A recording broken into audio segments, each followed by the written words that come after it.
Un desastre sin precedentes ha azotado China, dejando a su paso un escenario de caos y devastación que parece salido de una película apocalíptica. Las calles, que alguna vez fueron vías transitadas y llenas de vida, ahora se encuentran completamente sumergidas bajo aguas fangosas y violentas. Las lluvias torrenciales, acompañadas de vientos huracanados, han convertido ciudades enteras en lagos improvisados. Los automóviles flotan como juguetes a la deriva, mientras las personas luchan por encontrar un lugar seguro donde refugiarse de la implacable furia de la naturaleza. Los aeropuertos, vitales para la conectividad de una nación tan vasta como China, han sido clausurados. Las pistas de aterrizaje están inundadas, cubiertas por una mezcla de lodo y escombros. Aviones enteros permanecen varados, incapaces de despegar o aterrizar, mientras miles de pasajeros enfrentan cancelaciones masivas de vuelos y la desesperación de no poder reunirse con sus seres queridos. La infraestructura de transporte está completamente paralizada. Las estaciones de tren están abarrotadas de viajeros varados, mientras que los autobuses y vehículos de emergencia enfrentan grandes dificultades para atravesar las carreteras inundadas. Las lluvias torrenciales no han dado tregua. Durante días, una cortina de agua ha caído del cielo sin cesar, acumulando niveles de agua que han superado con creces cualquier registro histórico. Los ríos, incapaces de contener la fuerza del agua, han desbordado sus cauces, arrastrando puentes, árboles y todo a su paso. En áreas rurales, las tierras agrícolas han quedado completamente sumergidas, destruyendo cosechas enteras y dejando a miles de familias campesinas en la incertidumbre total sobre su futuro. Se estima que miles de hectáreas de cultivos han sido arrasadas, lo que amenaza con una crisis alimentaria en las próximas semanas. El panorama urbano es igualmente desolador. Edificios dañados, ventanas rotas y calles llenas de escombros cuentan la historia de un desastre que ha puesto de rodillas a comunidades enteras. Las tormentas de granizo que acompañaron las lluvias dejaron daños significativos en viviendas y negocios, mientras que los vientos huracanados arrancaron techos como si fueran hojas de papel. Muchas zonas se han quedado sin electricidad, sumidas en una oscuridad inquietante que hace aún más difícil la labor de los equipos de rescate y la comunicación entre los afectados. En medio de este caos, las autoridades se enfrentan a una crisis logística monumental. Se han desplegado equipos de rescate en todas las áreas afectadas, trabajando incansablemente para evacuar a los residentes atrapados. Sin embargo, la magnitud del desastre supera la capacidad de respuesta inmediata. Muchas aldeas remotas permanecen aisladas, sus caminos completamente intransitables debido a deslizamientos de tierra y carreteras destruidas. En las ciudades, los hospitales están desbordados, atendiendo a personas que han sufrido lesiones por los desastres o que enfrentan enfermedades relacionadas con las aguas contaminadas. La desesperación también se siente en los centros de ayuda humanitaria, donde miles de personas buscan refugio. Las escuelas y gimnasios han sido transformados en albergues improvisados, pero los recursos son escasos y la demanda abrumadora. El suministro de agua potable y alimentos básicos se ha convertido en un desafío crítico. Las imágenes de familias apiñadas bajo un mismo techo, rodeadas de pocas pertenencias que lograron salvar, muestran la crudeza de la situación. Las autoridades han descrito este desastre como uno de los más graves en décadas, y los meteorólogos advierten que las lluvias podrían continuar en los próximos días, empeorando aún más la situación.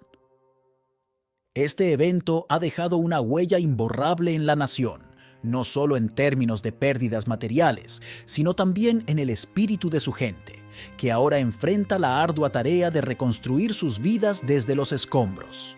Este desastre natural no solo ha golpeado a China, sino que ha enviado una señal al mundo sobre la creciente intensidad de estos fenómenos climáticos extremos. La devastación en las calles inundadas, los aeropuertos cerrados y los campos arrasados no son solo cifras o imágenes, son historias de vidas impactadas, de familias separadas, de una nación entera luchando por salir adelante. Los granizos y las tormentas en la Biblia tienen un significado profundo que trasciende su carácter natural. Estas manifestaciones no son meros eventos climáticos, sino señales utilizadas por Dios para comunicar su poder, justicia y propósito divino. A lo largo de las Escrituras, los granizos y las tormentas aparecen como símbolos de juicio, advertencia, protección y renovación. Nos recuerdan la soberanía de Dios sobre toda la creación y la importancia de prestar atención a su voz en medio de la adversidad. En el libro del Éxodo, los granizos forman parte de las plagas enviadas a Egipto, como un acto de juicio contra el faraón y su pueblo por su desobediencia y resistencia a liberar a los israelitas. Éxodo 9, 23 al 24 narra: Y Moisés extendió su vara hacia el cielo, y el Señor envió truenos y granizo, y fuego descendía a la tierra. Y el Señor hizo llover granizo sobre la tierra de Egipto. Este evento no solo muestra el poder de Dios, sino que también subraya su justicia. Los granizos, combinados con fuego, reflejan la magnitud del juicio divino y el llamado al arrepentimiento. A pesar de su devastación, este acto buscaba quebrantar la obstinación del faraón y dirigir su corazón hacia la obediencia. En el libro de Apocalipsis, los granizos aparecen como parte de las plagas finales, marcando el juicio sobre la humanidad durante los últimos días. Apocalipsis 16, 21 describe: Y cayó del cielo sobre los hombres un enorme granizo, como del peso de un talento, y los hombres blasfemaron contra Dios por la plaga del granizo, porque su plaga fue sobremanera grande. Aquí, el granizo se convierte en un recordatorio de que el juicio de Dios es inevitable para quienes persisten en la rebeldía y rechazan su misericordia. Sin embargo, incluso en este contexto de juicio, se presenta una oportunidad para reflexionar y volverse a Dios. La magnitud de los eventos es una advertencia que invita a la humanidad a reconsiderar sus caminos y buscar el perdón divino. Las tormentas también simbolizan la majestad y la presencia de Dios. En el Salmo 18, 13 al 14, se nos dice: El Señor tronó en los cielos, y el Altísimo hizo oír su voz. Granizo y carbones encendidos. Envió sus saetas y los dispersó, y lanzó relámpagos y los confundió. Este pasaje retrata a Dios como el gran guerrero celestial, usando las fuerzas de la naturaleza para derrotar a los enemigos de su pueblo. Las tormentas se convierten en un arma de protección divina, asegurando a los fieles que, incluso en medio del caos, Dios está con ellos, luchando en su favor. Además de ser señales de juicio y protección, los granizos y las tormentas tienen un significado de purificación y renovación. Isaías 28:2 menciona que el Señor tiene un fuerte y poderoso, como tormenta de granizo y tempestad destructora. Aunque estas manifestaciones puedan parecer devastadoras, más adelante, en Isaías 28:5, se destaca que el Señor será corona gloriosa y diadema hermosa para el remanente de su pueblo. Esto muestra que, tras la tormenta, llega la renovación, una oportunidad para empezar de nuevo bajo la guía y la gracia de Dios. Las tormentas no son el final, son el proceso mediante el cual Dios restaura lo que ha sido dañado. En el libro de Job, Dios utiliza imágenes de tormentas y granizos para recordarle a Job su poder soberano sobre toda la creación. Job 38, 22 al 23 dice: ¿Has entrado tú en los tesoros de la nieve, o has visto los depósitos del granizo, que tengo reservados para el tiempo de angustia, para el día de la guerra y de la batalla? Este pasaje subraya que nada en la naturaleza ocurre al azar. Cada tormenta, cada granizo, está bajo el control perfecto de Dios, quien los utiliza en el momento y lugar precisos para cumplir su propósito eterno. Esto nos invita a confiar plenamente en su plan, incluso cuando no entendemos las razones detrás de los eventos que enfrentamos. En el Nuevo Testamento, las tormentas también tienen un significado espiritual, representando las pruebas y dificultades que enfrentamos en la vida. En Mateo 8, 24 al 26, se narra cómo una gran tormenta amenazó a los discípulos mientras estaban en el mar, pero Jesús calmó las aguas con una palabra. Entonces, levantándose, reprendió a los vientos y al mar, y sobrevino una gran calma. Este evento demuestra que, aunque las tormentas de la vida puedan parecer abrumadoras, Jesús tiene el poder de traer paz y calma a nuestras circunstancias. Nos enseña a confiar en su autoridad incluso cuando todo a nuestro alrededor parece estar fuera de control. Finalmente, los granizos y las tormentas también nos recuerdan la necesidad de depender de Dios en todo momento. Son símbolos de su justicia, pero también de su misericordia. Aunque pueden parecer aterradores, su propósito final es redirigirnos hacia el Creador, fortalecernos en la fe y prepararnos para las promesas eternas que nos esperan. Cada tormenta que enfrentamos, ya sea literal o figurativa, lleva consigo una lección de humildad, esperanza y confianza en el poder de Dios. A través de las tormentas y los granizos, Él nos muestra que su amor y propósito permanecen inmutables, guiándonos hacia una vida plena en su presencia. En el libro de Apocalipsis, las 7 trompetas representan eventos de juicio y revelación divina que marcan el inicio de una serie de sucesos apocalípticos. Cada trompeta lleva consigo un mensaje poderoso, lleno de simbolismo y advertencia, diseñado no solo para mostrar la soberanía de Dios, sino también para invitar a la humanidad al arrepentimiento y a la preparación espiritual. Las trompetas son tanto un llamado de atención como una declaración del poder de Dios sobre la creación y el destino final de la humanidad. La quinta trompeta, descrita en Apocalipsis 9, 1 al 11, nos habla de la liberación de influencias demoníacas. Se narra que una estrella caída del cielo recibe la llave del pozo del abismo, y al abrirlo, una nube de humo oscurece el sol y el aire, simbolizando confusión y caos. De ese abismo surgen langostas con poder para atormentar a los hombres durante 5 meses, pero sin poder darles muerte. Estas criaturas, descritas con un simbolismo inquietante, representan no solo tormentos físicos, sino también una opresión espiritual. La humanidad, atrapada en su rebeldía, enfrenta el sufrimiento, pero aún en este juicio, Dios ofrece la oportunidad de arrepentimiento. Este evento enfatiza que, aunque el juicio sea severo, su objetivo es redirigir los corazones hacia el arrepentimiento y la reconciliación con el Creador. El simbolismo de esta trompeta nos recuerda la realidad de la guerra espiritual que se libra en lo invisible.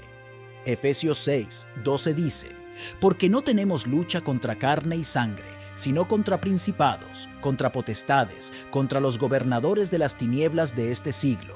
Las langostas son una manifestación de esas fuerzas espirituales que buscan atormentar y desviar a la humanidad de su propósito divino. Sin embargo, aquellos que tienen el sello de Dios en sus frentes están protegidos, reafirmando la promesa de que quienes permanecen fieles no serán abandonados en medio de las pruebas. La sexta trompeta, detallada en Apocalipsis 9, 13 al 21, intensifica el juicio con un evento que resulta en la pérdida masiva de vidas. Se menciona que 4 ángeles atados junto al gran río Éufrates son liberados, y con ellos un ejército de 200 millones de jinetes desata destrucción sobre 1/3 de la humanidad. Este evento no solo refleja el poder de Dios para controlar incluso los ejércitos más temibles, sino que también expone la terquedad del corazón humano. A pesar de ser testigos de tal devastación, muchos no se arrepienten de sus obras. Continúan adorando ídolos, practicando inmoralidad y rechazando a Dios. Este acto de endurecimiento resalta una de las lecciones más significativas de la sexta trompeta: el peligro de un corazón obstinado que se niega a reconocer su necesidad de redención. Este pasaje también nos invita a reflexionar sobre la importancia de mantenernos alertas espiritualmente. Jesús advirtió en Mateo 24, 42, «Velad, pues, porque no sabéis a qué hora ha de venir vuestro Señor». La sexta trompeta es un recordatorio de que los juicios venideros no solo son inevitables, sino que también son una llamada a prepararnos mediante una relación genuina con Dios. Los capítulos 10 y 11 de Apocalipsis profundizan en el significado de estas trompetas y preparan el escenario para los eventos finales. En Apocalipsis 10 se presenta un ángel poderoso que lleva un pequeño libro abierto. Este libro, que simboliza la revelación de los planes de Dios, es entregado a Juan con instrucciones de comerlo. El acto de comer el libro es significativo. Es dulce al gusto, pero amargo en el estómago, reflejando la dualidad de la palabra profética. Mientras que el mensaje de salvación es dulce para quienes lo reciben, también contiene advertencias amargas de juicio para los que lo rechazan. Este capítulo nos recuerda que, como creyentes, debemos estar preparados tanto para proclamar el mensaje de esperanza como para enfrentar las realidades de los juicios divinos. En el capítulo 11 se introduce a los dos testigos, figuras proféticas que proclamarán el mensaje de Dios en medio de la tribulación. Su ministerio, aunque poderoso, será rechazado por muchos, reflejando la continua resistencia de la humanidad hacia la verdad divina. Su eventual muerte y resurrección sirven como un testimonio del poder de Dios y una advertencia final antes de los eventos culminantes de las trompetas. Las 7 trompetas, y en particular la quinta y sexta, nos invitan a considerar seriamente nuestra posición ante Dios. Son un llamado a reflexionar sobre nuestras prioridades, a arrepentirnos de nuestras rebeliones y a buscar una relación más profunda con el Creador. Aunque los juicios que representan son intensos, también son una demostración de la misericordia divina, ofreciendo a la humanidad múltiples oportunidades para volverse a Él. Estos eventos apocalípticos, aunque inquietantes, no deben ser motivo de miedo para quienes han depositado su fe en Cristo. Romanos 8:1 nos asegura: ahora pues, ninguna condenación hay para los que están en Cristo Jesús. Las trompetas son, en última instancia, una proclamación de que el reinado de Dios es inevitable y que su justicia y misericordia prevalecerán sobre toda maldad. Nos invitan a vivir en vigilancia, fe y obediencia, sabiendo que, al final, el plan de Dios traerá redención y victoria para aquellos que confían en Él. El rapto y la segunda venida de Cristo son 2 eventos distintos en el plan profético de Dios, y cada uno tiene un propósito específico en el cumplimiento de las Escrituras. Aunque ambos están relacionados con la culminación de los tiempos, su naturaleza y momento difieren significativamente, y entender esta distinción nos ayuda a prepararnos espiritualmente y a comprender mejor el plan divino. El rapto de la iglesia, como se describe en pasajes como 1 Tesalonicenses 4, 16 al 17, es un evento en el cual Jesús llama a su pueblo para encontrarse con Él en las nubes. Dice el pasaje: porque el Señor mismo, con voz de mando, con voz de arcángel y con trompeta de Dios, descenderá del cielo, y los muertos en Cristo resucitarán primero. Luego nosotros, los que vivimos, los que hayamos quedado, seremos arrebatados juntamente con ellos en las nubes para recibir al Señor en el aire. Este evento es exclusivo para los creyentes, aquellos que han puesto su fe en Cristo como su Salvador. No es un acto visible para el mundo entero. Sucede en un momento, en un abrir y cerrar de ojos, como lo señala 1 Corintios 15, 52. Es un acto de gracia y redención, donde Cristo rescata a su iglesia antes de los juicios que vendrán durante la tribulación. La segunda venida de Cristo, en contraste, es un evento visible y glorioso que ocurre al final de la tribulación. En Apocalipsis 19, 11 al 16, se describe cómo el cielo se abre y Jesús regresa montado en un caballo blanco, vestido con un manto teñido de sangre y acompañado por los ejércitos celestiales. El pasaje declara: de su boca sale una espada aguda para herir con ella a las naciones, y él las regirá con vara de hierro, y él pisa el lagar del vino del furor y de la ira del Dios Todopoderoso. En esta ocasión, Jesús no viene como un salvador humilde, sino como un rey guerrero, listo para ejecutar juicio y establecer su reino milenial. La diferencia más notable entre el rapto y la segunda venida es el propósito detrás de cada uno. En el rapto, Jesús viene por su iglesia, llevándola consigo para librarla de los juicios que caerán sobre la tierra durante la tribulación. Es un acto de rescate, una muestra de su amor y protección hacia aquellos que le pertenecen. En cambio, en la segunda venida, Jesús regresa con su iglesia para gobernar y restaurar la justicia en la tierra. Este evento marca el final de la rebelión humana y el establecimiento de su reino eterno. Otro contraste significativo es cómo estas venidas se alinean con las profecías sobre Jesús. En su primera venida, como lo describe Zacarías 9:9, Jesús llegó como un rey humilde, montado en un asno, trayendo un mensaje de paz y salvación. Este cumplimiento fue evidente en su entrada triunfal en Jerusalén, donde el pueblo clamaba: «Hosana al Hijo de David». Sin embargo, en su segunda venida, Él no vendrá en humildad, sino en majestad y poder.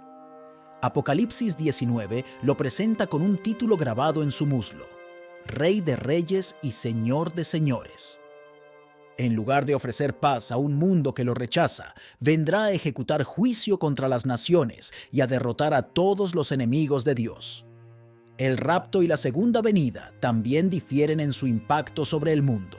El rapto, al ser un evento invisible para los no creyentes, deja una huella de asombro y confusión.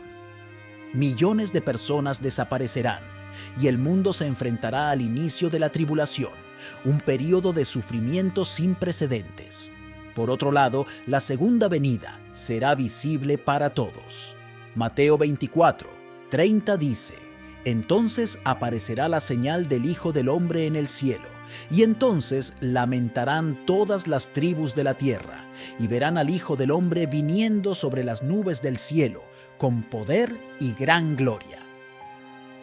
Este evento será inconfundible, una declaración divina de que Cristo es el Rey legítimo sobre toda la creación.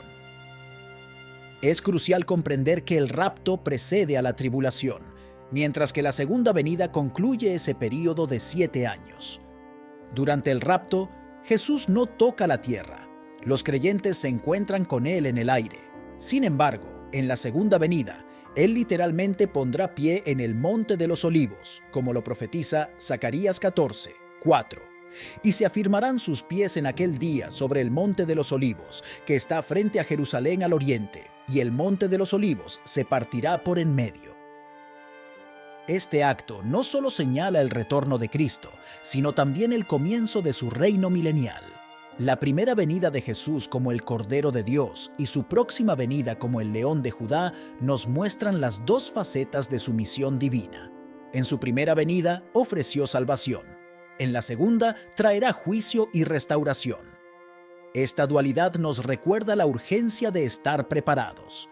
Para los creyentes, el rapto es un evento lleno de esperanza, mientras que la segunda venida es un recordatorio de que Dios cumplirá su justicia. Ambos eventos revelan el carácter de Dios, amoroso y misericordioso en su rescate, pero también justo y poderoso en su juicio.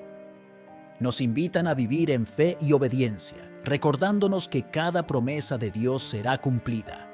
Al final, el plan divino se llevará a cabo, y aquellos que confían en Cristo participarán en la victoria eterna de su reino glorioso. La pregunta de por qué un Dios bueno castiga es una de las más profundas y desafiantes que muchos se plantean. A menudo surge en momentos de dolor, cuando enfrentamos el sufrimiento o presenciamos injusticias. Sin embargo, cuando miramos las Escrituras, encontramos una respuesta que revela no solo la justicia de Dios, sino también su amor inquebrantable y su propósito redentor para la humanidad. Dios, en su esencia, es absolutamente bueno, justo y santo. Esta santidad no tolera el pecado, ya que el pecado corrompe, destruye y nos separa de él. Habacuc 1:13 dice: «Muy limpio eres de ojos para ver el mal, ni puedes ver el agravio». Esto significa que, como juez perfecto, Dios no puede ignorar el pecado sin comprometer su justicia. Castigar el pecado no es un acto de crueldad, sino de justicia. Si Dios no castigara el mal, no sería justo ni coherente con su carácter. El castigo es, por lo tanto, una expresión de su santidad. El castigo divino también tiene un propósito redentor. A menudo lo malinterpretamos como un acto de venganza, pero en realidad es una forma de disciplina destinada a corregir y restaurar. Hebreos 12, 6 lo explica claramente. Porque el Señor al que ama, disciplina y azota a todo el que recibe por hijo. Así como un padre disciplina a su hijo no por odio, sino por amor, Dios castiga para enseñarnos, guiarnos y llevarnos de regreso a Él. Su deseo no es nuestra destrucción, sino nuestra transformación. Por eso, incluso en medio del juicio, siempre hay un llamado al arrepentimiento y una invitación a la reconciliación. Un ejemplo claro de esto se encuentra en la historia de Israel. A lo largo del Antiguo Testamento, vemos cómo Dios permitió que Israel enfrentara las consecuencias de su rebelión. En Jeremías 2:13, Dios declara: «Porque dos males ha hecho mi pueblo. Me dejaron a mí, fuente de agua viva, y cavaron para sí cisternas, cisternas rotas que no retienen agua». Sin embargo, cada acto de juicio iba acompañado de promesas de restauración. En Jeremías 29:11, Dios dice: «Porque yo sé los pensamientos que tengo acerca de vosotros, dice el Señor, pensamientos de paz y no de mal, para daros un futuro y una esperanza». Esto demuestra que el castigo no es el final, es un medio para un fin mayor: restaurar nuestra relación con Él. El castigo de Dios también revela la gravedad del pecado. En un mundo donde el pecado a menudo se minimiza o se justifica, el juicio divino nos recuerda que el pecado tiene consecuencias reales y devastadoras. Romanos 6:23 dice: «Porque la paga del pecado es muerte». Este versículo no solo habla de la muerte física, sino de la separación espiritual de Dios. Sin embargo, en el mismo versículo vemos el equilibrio perfecto de la justicia y la misericordia de Dios. Mas la dádiva de Dios es vida eterna en Cristo Jesús, Señor nuestro. A través de Jesús, Dios muestra que, aunque el pecado debe ser castigado, Él mismo ha provisto el medio para nuestra redención. Es importante entender que el castigo de Dios no es impulsivo ni caprichoso. Dios es paciente y lento para la ira, como lo describe el Salmo 103:8. «Misericordioso y clemente es el Señor, lento para la ira y grande en misericordia». Su castigo siempre viene después de múltiples advertencias y oportunidades para arrepentirse. Incluso en los momentos más oscuros de juicio, su misericordia sigue siendo evidente, ya que su objetivo final es llevarnos de regreso a su presencia. Jesús mismo enfrentó el castigo que nosotros merecíamos, mostrando el amor más grande que Dios tiene por la humanidad. En la cruz, Él llevó nuestros pecados, experimentando la justicia de Dios en nuestro lugar. Isaías 53:5 declara: «Mas el herido fue por nuestras rebeliones, molido por nuestros pecados. El castigo de nuestra paz fue sobre Él, y por su llaga fuimos nosotros curados». A través de este acto, Dios no solo satisface su justicia, sino que también abre un camino para que seamos reconciliados con Él. En la cruz, vemos cómo la justicia y el amor de Dios se entrelazan perfectamente. El castigo de Dios también tiene un aspecto colectivo. A menudo, los juicios en la Biblia no solo afectan a individuos, sino a naciones enteras, recordándonos que nuestras acciones tienen consecuencias más allá de nosotros mismos. Cuando vivimos en pecado, no solo nos dañamos a nosotros mismos, sino también a quienes nos rodean. Dios, en su bondad, interviene para corregir y restaurar, buscando traer sanidad tanto a los individuos como a las comunidades. Finalmente, el castigo de Dios nos impulsa a depender de Él. Cuando enfrentamos la corrección divina, somos llamados a confiar en su soberanía y a reconocer nuestra necesidad de su gracia. Romanos 8:1 nos da esta promesa: «Ahora pues, ninguna condenación hay para los que están en Cristo Jesús». Esto significa que, aunque enfrentemos la disciplina de Dios, no estamos destinados a la condenación eterna si permanecemos en Cristo. Su castigo es una prueba de su amor y un recordatorio de que somos hijos suyos. Dios castiga porque es bueno, porque nos ama y porque desea que vivamos en plenitud en su presencia. Su castigo no es una señal de rechazo, sino de su compromiso de moldearnos a su imagen. A través de la disciplina, el juicio y la restauración, Dios nos muestra que su bondad es más profunda y más fiel de lo que podemos imaginar. Su propósito siempre será nuestra redención y reconciliación con Él. Y así llegamos al final de este video. Espero que estas reflexiones te hayan ayudado a entender mejor el propósito de Dios en nuestras vidas, incluso en los momentos difíciles. Si este mensaje resonó contigo, no olvides compartirlo con alguien que pueda necesitar escucharlo. Y ahora, quiero invitarte a participar en los comentarios escribiendo la frase «Dios bendice mi hogar». Que sea un acto de fe y una declaración de confianza en el cuidado de nuestro Padre Celestial. Gracias por estar aquí y nos vemos en el próximo video. Que Dios te bendiga siempre.